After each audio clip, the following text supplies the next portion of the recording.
Hai, perkenalkan saya Widyasari Putri Renovila Desi, NIP 199950925062002, Jabatan Staf Fungsional Bidan Pelaksana 4, Rumah Sakit Tingkat 3, Dr. R. Suarsono, Banjarmasin, Kesatuan Kesdam 22, Tambun Bungai, dengan fasilitator Bapak Muhammad Aras, Sarjana Fisioterapi. Saya merupakan peserta Latsar CPNS TNI Angkatan Darat, Rindam 22, Tambun Bungai. Pada kesempatan ini, saya akan menyampaikan learning journal tentang pembelajaran agenda 3. Pembelajaran pada agenda 3 dilakukan melalui dua metode utama, yaitu MOOC atau Massive Open Online Course dan Distance Learning. MOOC merupakan pembelajaran mandiri yang dilakukan melalui platform sibangkom.lan.go.id, di mana peserta mempelajari materi secara individu dengan mengakses modul, membaca materi, membuat rangkuman, serta di akhir pembelajaran terdapat evaluasi pembelajaran dengan mengerjakan latihan soal yang tersedia. Sedangkan distance learning merupakan pembelajaran jarak jauh yang terdiri dari dua metode, yaitu sinkronus dan asinkronus. Sinkronus yaitu pembelajaran yang dilakukan secara langsung melalui virtual seperti Zoom. Pada kegiatan ini, peserta dapat berinteraksi secara real-time dengan fasilitator melalui penyampaian materi, diskusi, serta tanya-jawab. Asinkronus yaitu pembelajaran mandiri yang dilakukan secara langsung. Dalam kegiatan ini, peserta mengerjakan tugas seperti analisis kasus, learning journal, serta pengumpulan tugas melalui platform yang telah disediakan. Dengan adanya kombinasi antara MOOC dan distance learning, proses pembelajaran menjadi lebih fleksibel, interaktif, serta meningkatkan pemahaman peserta baik secara mandiri maupun diskusi bersama fasilitator.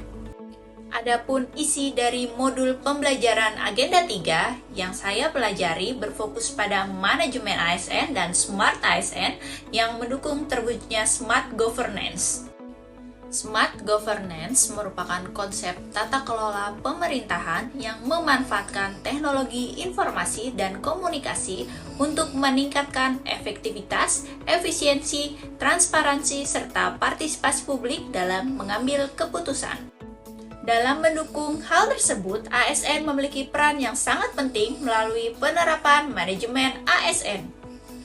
Manajemen ASN adalah pengelolaan ASN untuk menghasilkan pegawai yang profesional, memiliki integritas, bebas dari intervensi politik, serta bersih dari praktik korupsi, kolusi, dan nepotisme. Adapun ruang lingkup manajemen ASN meliputi 1. Jenis ASN yaitu PNS dan P3K. 2. Kedudukan ASN sebagai aparatur negara yang melaksanakan kebijakan publik dan harus netral dari pengaruh politik. 3. Fungsi dan tugas ASN yaitu sebagai pelaksana kebijakan publik, pelayanan publik, dan perekat serta pemersatu bangsa. Peran ASN sebagai perencana, pelaksana, dan pengawas dalam penyelenggaraan pemerintah. Hak dan kewajiban ASN, kode etik dan perilaku ASN sebagai pedoman dalam menjalankan tugas, serta penerapan sistem merit yaitu pengelolaan ASN berdasarkan kualifikasi, kompetensi, dan kinerja secara adil dan objektif. Selain manajemen ASN, materi juga membahas tentang Smart ASN. Smart ASN adalah ASN yang mampu beradaptasi dengan teknologi dan transformasi digital.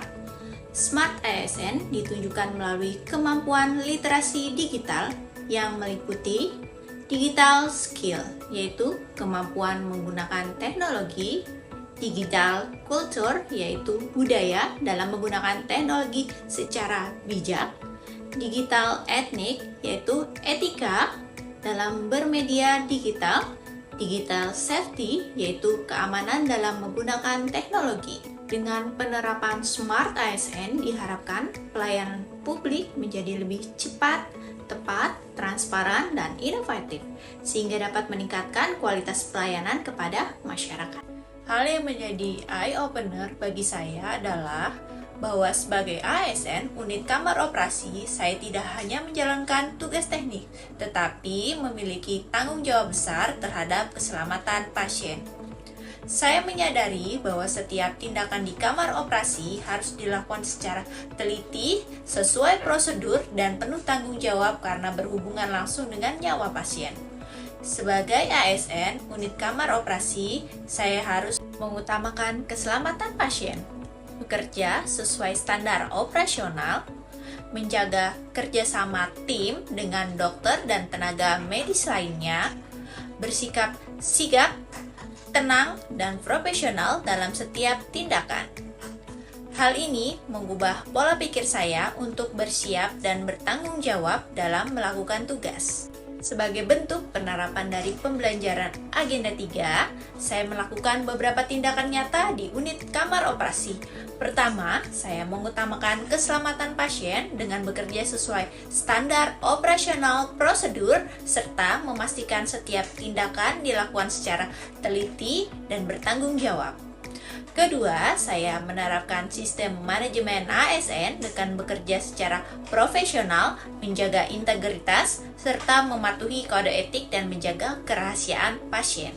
Ketiga, saya meningkatkan kerjasama tim dengan dokter dan tenaga kesehatan lainnya melalui komunikasi yang efektif agar proses operasi berjalan dengan aman dan lancar. Keempat, saya menerapkan Smart ASN dengan memanfaatkan teknologi digital seperti penggunaan sistem informasi rumah sakit dan pencatatan data pasien secara digital, secara aman dan tepat. Kelima, saya akan terus mengembangkan kompetensi diri serta meningkatkan literasi digital untuk mendukung pelayanan kesehatan yang lebih optimal. Dengan demikian, saya dapat memberikan pelayanan yang profesional, aman, dan berkualitas kepada pasien. Demikian learning journal yang dapat saya sampaikan. Semoga ilmu yang diperoleh dapat saya implementasikan secara nyata dalam tugas dan tanggung jawab saya sebagai ASN. Bye-bye.